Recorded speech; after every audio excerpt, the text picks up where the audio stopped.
valued viewers, I hope you're all doing very well. Today's viewer request is from Patero7487, and it's a really interesting piece of history. So if we go back to the Vietnam War, 1965 to 1973, you'll probably all be aware of the arc light raids that happened. These were raids by B-52 bombers. They would fly from Guam in the Pacific Ocean, over the Philippines, over the South China Sea, and operating in 3 aircraft cells, drop bombs on targets in and around Vietnam, like the Ho Chi Minh Trail. Each aircraft would drop a staggering 20 tons of unguided bombs, and you can probably remember the old footage and photos of what these bombs looked like when an arc light raid happened. An almost unbelievable 126,000 B-52 sorties ran from 1965 to 1973, in which time, and equally amazing, 31 of these massive bombers was lost, either shot down or lost for other reasons. But what I learnt recently is that the idea of operating at high altitudes, 30-odd thousand feet, was not the original mission for Arclight. Today we're looking at the original idea for the first Arclight raid, known as Arclight 1. It was actually a low-altitude mission straight into the heart of Hanoi. This mission was never run, and over time it was converted into what we now know as the high-altitude bombing sorties. So let's look at the plan for the original Arclight 1. It was to hit what I believe is the largest military airbase in North Vietnam at the time, Phuc Yen, about 15 miles north of Hanoi. The mission called for 30 B-52F bombers to take off from Andersen Air Force Base, Guam here, fly over 2,000 miles at high altitude to the South China Sea here, where they would rendezvous with a whole fleet of KC-135 air-to-air fuelers. After taking on fuel, they would fly west and descend to a point here known as Tiger Island, just off the demilitarized zone. Then, maintaining a super low 500 feet, they would pull right and follow the coast of Vietnam. Once they had passed Tan Ho here, a left pull, turning into the countryside and heading for Hanoi, still at 500 feet or less. Imagine what it must have been like as 30 massive B-52s thundered over the terrain at just a few hundred feet. Rather than skirting around Hanoi, the capital, they would have thundered right over the centre of it. 15 miles later, they would have been over Phuc Yen, where they would have had a 2-minute window to lay down all bombs. That's 20 times 30 tons of bombs. The idea being that in this one Arclight raid, they would wipe out the majority of the North Vietnamese Air Force. Once bombs are dropped, they would stay at low altitude and are left 70 miles all the way back here, where they would pass over the sea, get up to 40,000 feet, and traverse back to Guam. Now that to me sounds like an extremely exciting mission. Obviously in 1965 Hanoi wasn't as heavily defended from the ground as it was later in the war, but there would still have been a certain level of defence. Today, guys, we're going to run that mission. Don't worry, we're not going to do the whole 5,500 mile round trip because it takes, 20 hours or something. Instead, we're going to film a takeoff scene at Guam. We'll then cut to when we are approaching Tiger Island and then run the mission from there. Also, we will not be flying B-52s today. We'll be flying smaller fighter bombers, but otherwise we'll be part of the raid.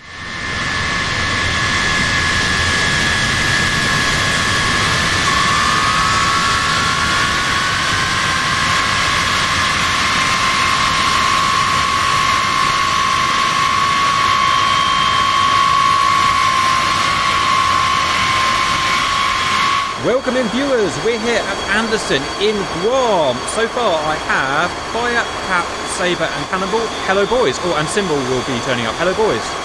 Hello. Hello. Hello. We are going to follow the 30 buffs up from Andersen. We're going to get in a rough formation and start heading towards the South China Sea. Now that's pretty impressive, guys. 30 B-52s. We've got the wrong variant, but a B-52 is a B-52 for today. Right, I'm going to park just before number 30. Listen to that glorious, glorious sound. We can't fly the B-52 yet, viewers, so we're going to be in fighter bombers, each equipped with a massive load of bombs each. The B-52s will operate in 3 ship cells, as per real life, but the cells will be quite close to each other, making a massive formation.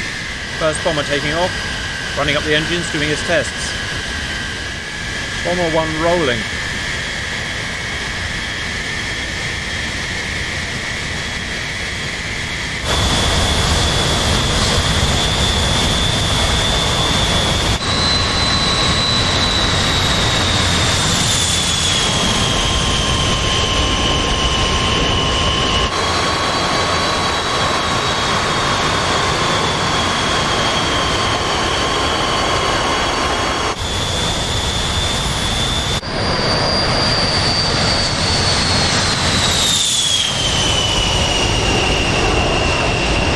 I've just realised this is going to take forever to get 30 aircraft airborne. So I think we're going to use the other runway so we can get airborne. Can we do a UE, please? I'll go at the back instead of the front.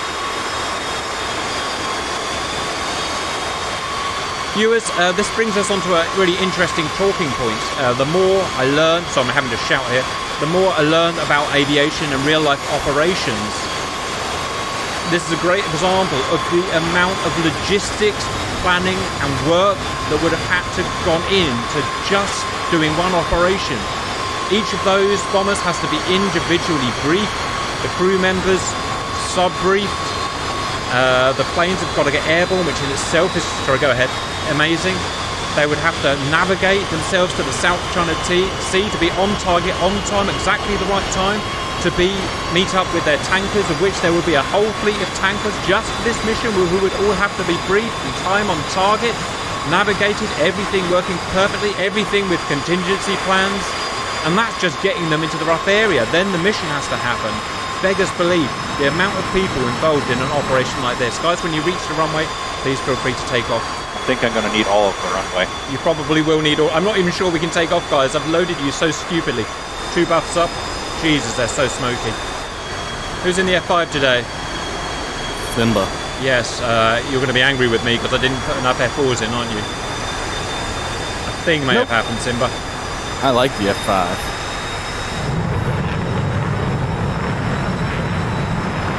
F4s with their massive J79 engines. We're taking off in formation with a buff on our left, guys. That is friggin' awesome.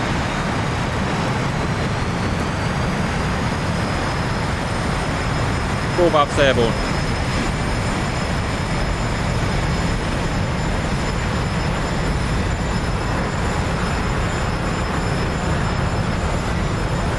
Jesus, we really do need the whole runway. We are so heavily laden. And that's Anderson's runway.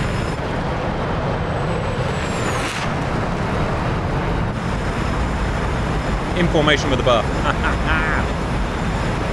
Alright viewers, I guess I will see you approaching Tiger Island.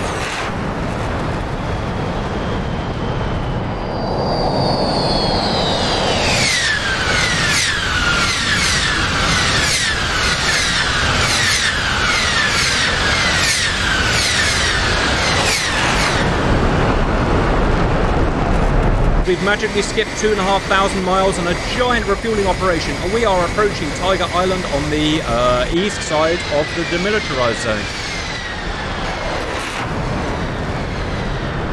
I've given the guys orders to stay out of the formation, because if we go in the formation, it's a death trap for everyone.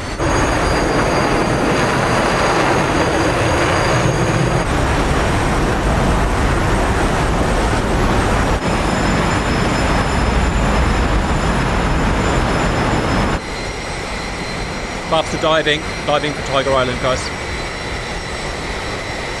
Obviously, viewers, they wouldn't be this tightly packed in real life, but it makes good cinematics and it makes it more exciting for us, so I'm packing them in. I doubt they'll hit each other or have any problems packed together.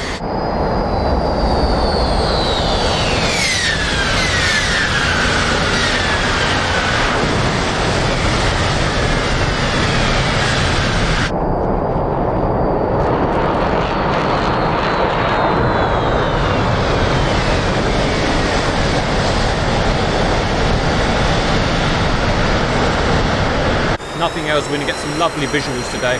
Guys, once they're lower down, it's going to become much easier to fly with them.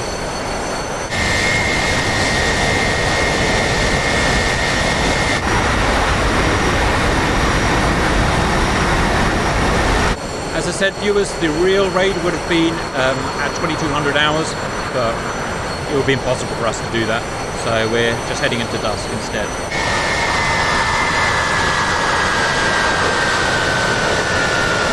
Roger, call out when you see Snake Island. I've had to make my own Snake Island because we do not have the correct terrain. Sorry, not Snake Island, Tiger Island. Tiger Island. There it is. Right turn. There you go. Yep. They are turning hard.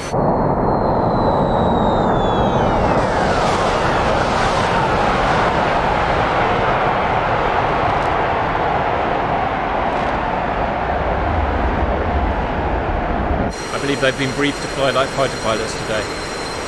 Kind of as they would have had to in the only way to fly. Yeah, there we go. There's Simba and his tiny little jet. I believe that's Tiger Island, off the nose. It is Tiger Island, Simba. It was very realistic to me. So that is the DMZ, viewers. DMZ, whatever words.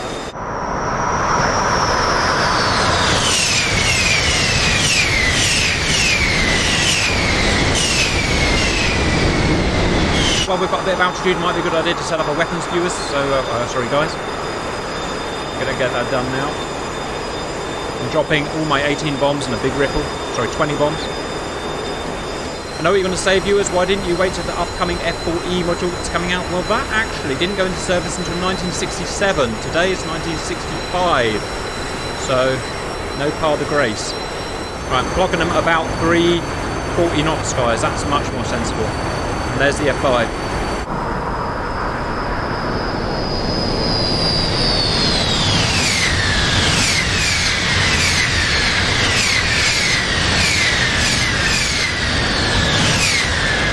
The sound coming from all these buffs is Beautiful. incredible. Beautiful.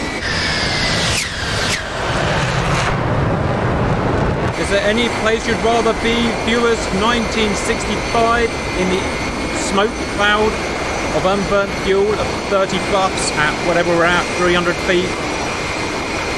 I wouldn't want to be anywhere else. I would not want to be in that smoke. Simba doesn't want to be it. Simba's worried about carcinogenic properties, which I guess is a fair call. Interesting, while we've got some talking time, I've stood in the exhaust of an F-15C before, like only a few feet back, well not a few feet, probably a few hundred feet actually, but right in the plume. And whenever he turned his engines up a tiny bit, I got like cooked. It was absolutely lovely. And after, when I went home, I didn't notice until I went home, had a shower, I was covered in this, oh, sugar!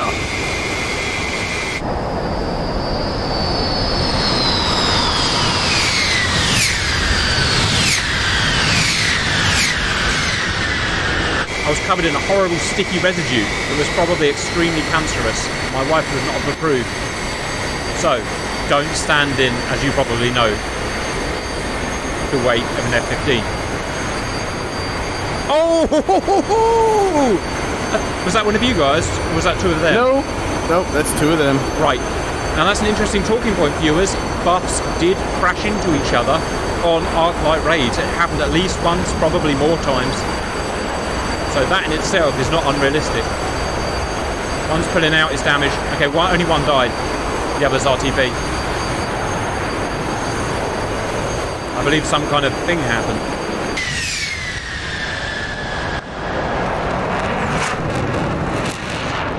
Right, so that leaves 28 in the raid plus us.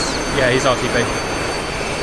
Cap, I have to say, my moment of pure joy was standing on a flight deck with all the flight deck operations going on. That was, the smells and sounds were amazing. Oh, I can imagine. Wowee. Go on, fill us in a bit. You can't just tease us like that. That was Persian Gulf, 1997 to 1998 on the USS Nimitz. Lucky B-star. I'm aware I've got in the group. I'm trying to let off the power without stalling. I'm loaded so heavily, viewers. I'm right on the edge of stalling.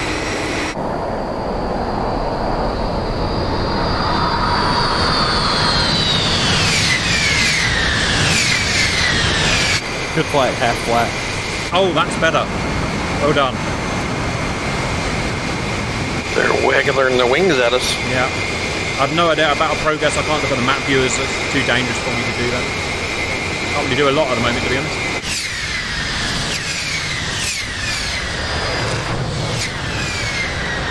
such big bombers. So you know, you're only about 30 feet off the deck. Thank you, climbing. Here's an interesting question for the viewers. I guess you could say the Soviet equivalent of the B-52 was the Bear. So why did the Bear have turboprop engines, whereas these had 8 turbojet/turbofan engines? I'd love the answer to that, viewers. I'm aware the chance of you getting a comment on one of our videos without it being auto-deleted is pretty much 0, but do it anyway.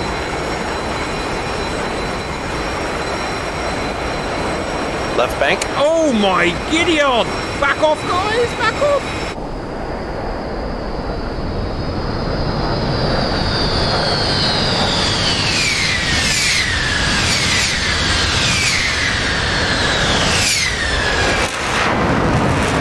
False alarm. Saber is right behind you.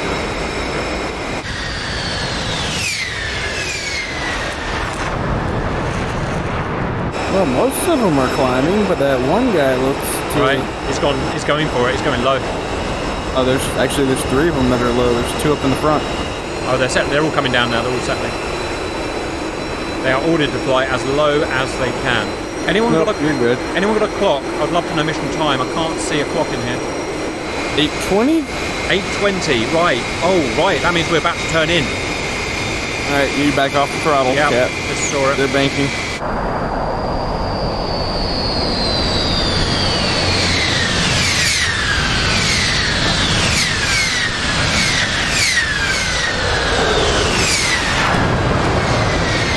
Look how close their wings are. Right, 8. Oh my gosh! I got turned right in front of me. Go full power if you have to and pull out. But use the power. She said. Yes, you'll need to use the power. Viewers, we are now over North Vietnam territory. Now, are they going to try and defend themselves? Well, as I said, at this point, their defences weren't as far reaching as they were, but there's probably going to be some kind of defence. If nothing else, farmers with AKs are going to have a pop at us.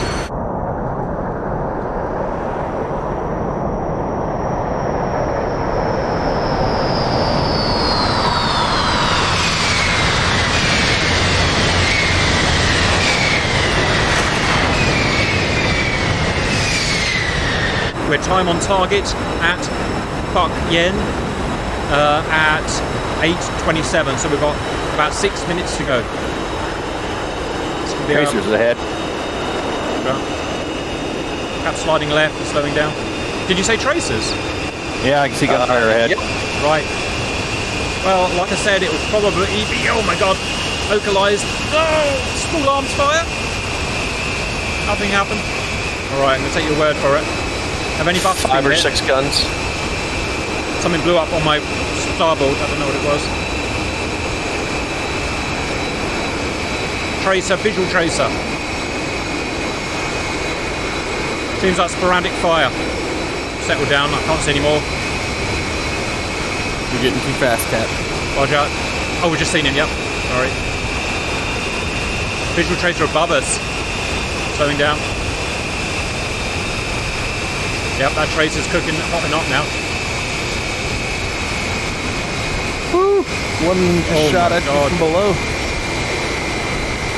And remember, we're simulating this being the dead of night, viewers, hence the lack of accuracy. It's almost sporadic barrage fire. That's not to say it's not dangerous. Remember what happened in 1991 with a barrage fire. Or just the whole of World War II.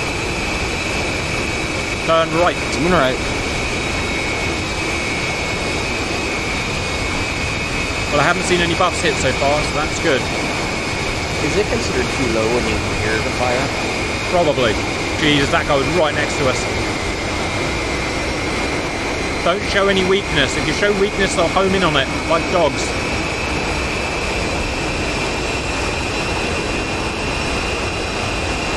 Oh my god. It's getting thicker as we get towards Hanoi. Oh, that one just about got hit. We've got a buff hit. Is he in still in formation? Nope, it just barely missed him. Roger. I can see the outskirts of Hanoi. As per real life, we're going to go right over the centre of it. No one would have thought we would do that. Oh god. They are not adverse to danger.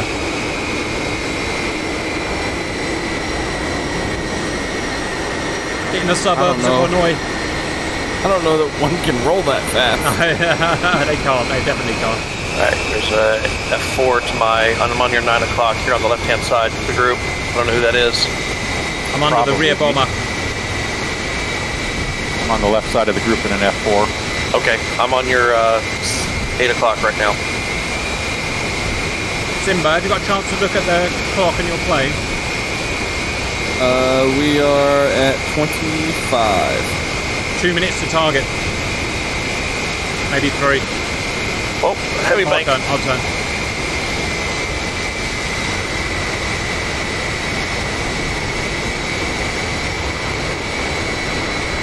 Hitting Hanoi now. Oh, we're climbing for the bombing run. AAA's getting thicker. Arm your bombs, guys.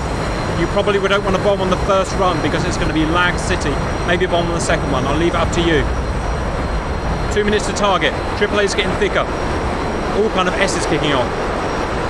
Yeah, I said it. Oh my god, I almost got hit.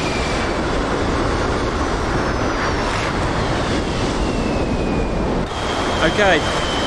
On final run. AAA's still going up. Buffs are clean. Backing off to the rear. Remember, altitude. Don't be below the buffs when the bombs drop, or you'll get smashed by the force of the bombs. No buffs here. That is amazing, viewers. Fire still going up. Buff hit on the left. Trim up. Everyone trim up, trim up, trim up. You will need it. We're through the flag. We're through the flag. Here we go. Time on target. 30 seconds to release. Bomb bay doors open. This is a real thing. They've gone wet. They've gone wet.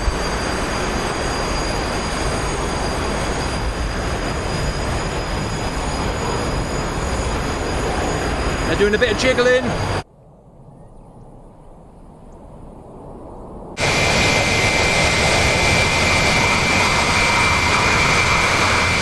Bombs away, bombs away, bombs away.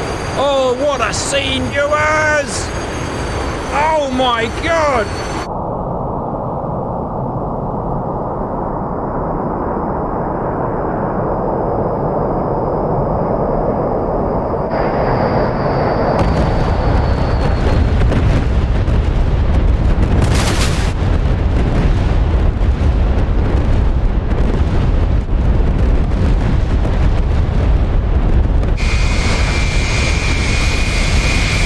Oh, look at the airfield!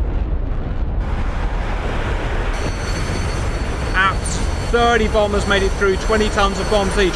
The lag's cleared up, go in for your own bomb runs, at your own discretion. You look at the MiG-15s mainly. Then meet up with the bombers, cap running in. I'm gonna straddle right across.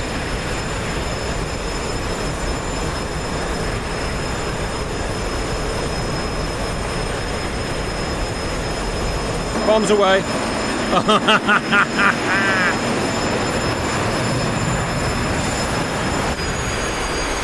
There, look what I did, viewers. I smashed up that infrastructure. Once you put your bombs out, guys, go and find the buffs. We're getting the chuff out of here. We've still got to survive getting home. If anyone has a vector, that would be useful.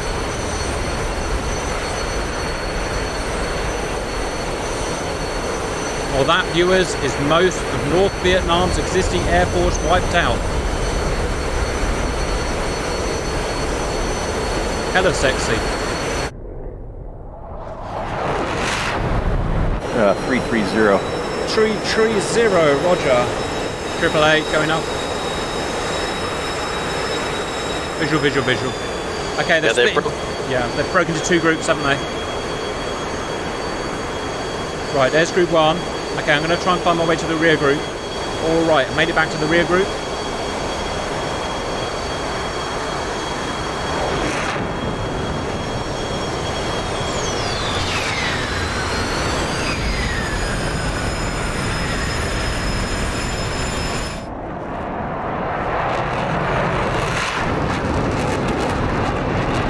I hope they're going to make it above that.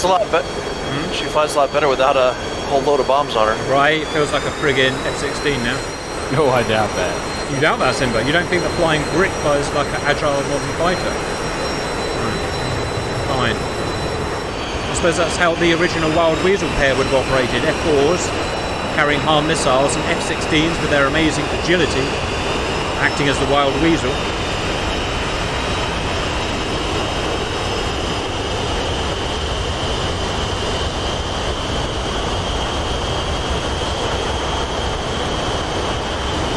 I suppose this would be more like the spread they would have done in real life.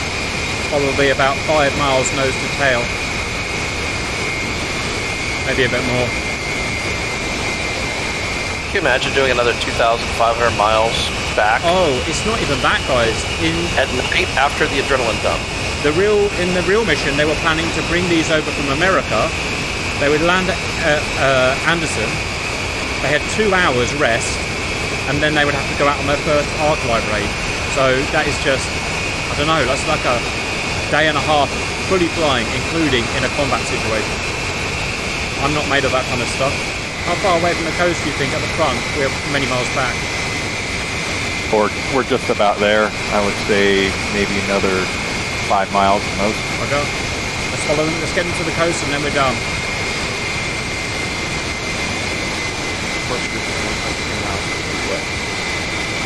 Coming up to the front.